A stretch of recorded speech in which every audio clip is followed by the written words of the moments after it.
This is Dr. Bev Knox, and you are listening to my Psychology Tutorials. Learn psychology while you sleep. There are 4 types of goals to be identified in every negotiation.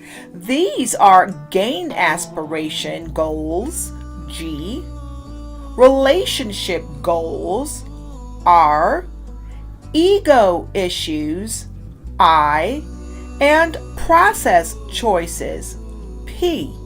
When a conflict is presented, external things are typically sought by the parties.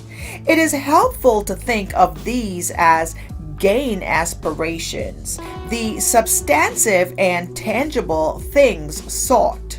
Example of G goals might be to complete a project by a specific date, to complete 2 projects within the same time period, to work half days, to get a promotion or raise, to receive a specified amount of money, to be with a particular person, to sell a particular asset with a certain net cash flow, to gain a certain number of dollars in profits, or to motivate someone to work more hours or with more efficiency.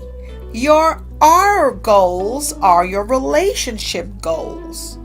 Relationship goals or relational goals are the ones that go to the type of relationship sought or to be maintained. These goals describe the nature and value you desire for the particular relationship and the particular person or persons involved. For example, you may desire to build a new friendship or business relationship or to continue an existing one. You will likely find it more difficult to identify relational goals, both yours and others, than to identify G goals. Now let's move on to I goals. When considering I goals, you are finding yourself in the conflict. Ask, who am I and where am I going? Your self-image, your self-esteem, your ego needs, and your fears will be present to some extent in every conflict. These goals can be closely related to relationship goals. Identifying your fears will assist you in identifying your I goals. What are you afraid of? Do you fear losing? Do you fear getting hurt, either emotionally or tangibly? Fears and, therefore, I goals may also relate to types of power. I goals tend to make us inflexible and either avoidant or competitive.